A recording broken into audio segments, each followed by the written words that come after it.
The Ranger model onslaught continues with this, the Wildtrak X. Now it's not a new nameplate, but whereas previously it's essentially been a styling exercise, now there's a bit more substance, but it does come at a price. So the question is simple, is it worth it? Before I answer that, please like the video, subscribe to the Car Sales channel if you haven't already, and give us a comment down below with your thoughts on the Ranger.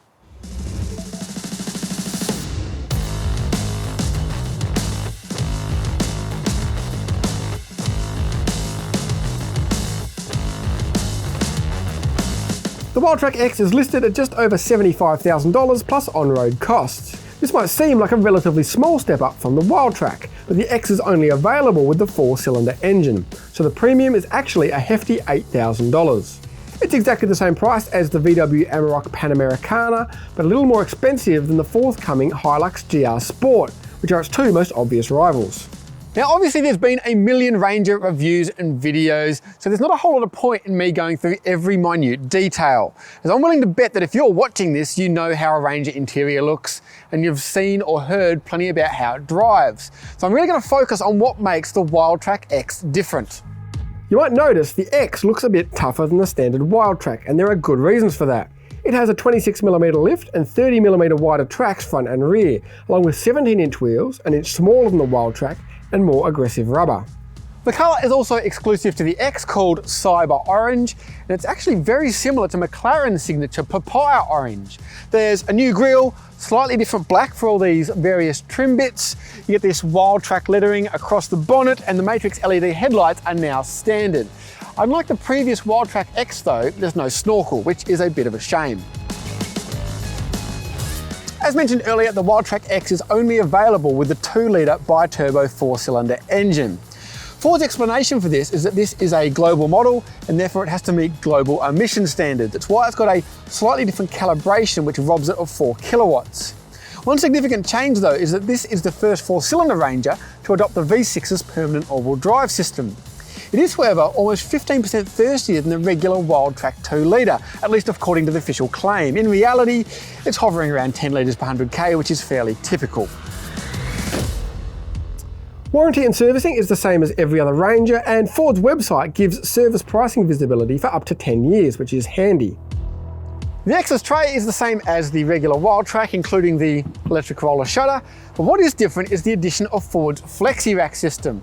Now, Ford is very proud of this, and it is quite a clever bit of kit. So this looks like a regular sports bar, but thanks to these levers on either side, you can pull it out and lock it into 4 other positions.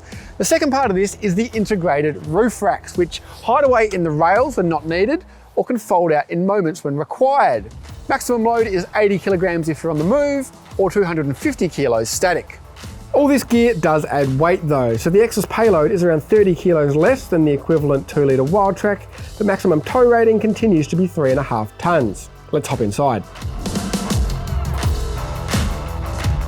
Inside, I can keep it brief as it's very similar to the regular Wildtrak in here. The contrast stitching is now that trademark Cyber Orange, and we've got this suede-like material dotted around the cabin, which kind of feels like neoprene actually. Plenty of kit, heated 8-way adjustable powered front seats, wireless charging, the handy little side cup holders, dual glove boxes as well. But the biggest change has been the fitment of the full width digital instrument display, which looks way better than the smaller one at this price point. The Wildtrak X uses the larger 12-inch infotainment screen, and there are revised graphics, though to be honest, I'm not sure they're an improvement. Nevertheless, it also has the premium 10-speaker B&O stereo fitted as standard. Like all Rangers, the X is packed with safety gear, including 9 airbags and every active aid you can imagine, as well as a 360-degree camera and park assist. In the back, there should be enough space for most. We've got ISOFIX points on either side, fold down armrest with cup holders, and a USB-C and A port instead of the 12-volt of lesser variants, as well as these chunky Wildtrak X branded floor mats. But let's hop back in the front and go for a drive.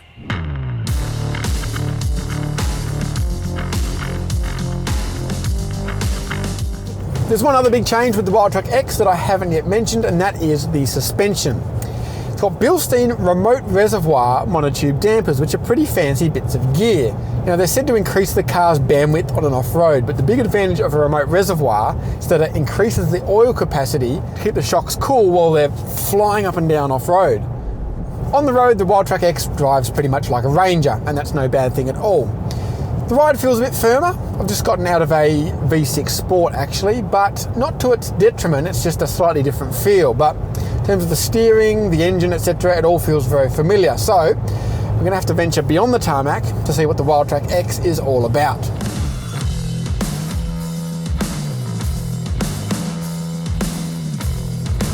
I'm going to put it through some moderate off-road tests, both to see how it copes, and it'll also give me a chance to show you some of the features that have been added to this variant. But first, I'm on your typical unsealed farmland forestry road, and the X is really impressive. That's probably partly down to the new suspension, but these more aggressive tyres also play a huge role on these loose surfaces. And as I mentioned, this is the first 4-cylinder Ranger to have permanent all-wheel drive. Now, obviously there's nothing groundbreaking about that. The previous Amarok had it, the Triton's always had it, but it's also a handy feature to have.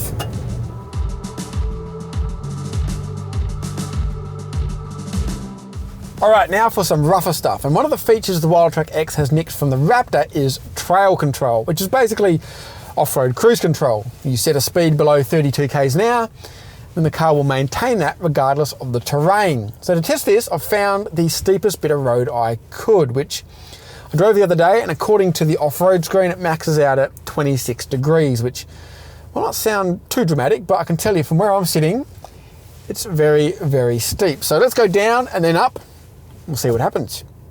So we just go activate trail control and then use the cruise control buttons to set your speed.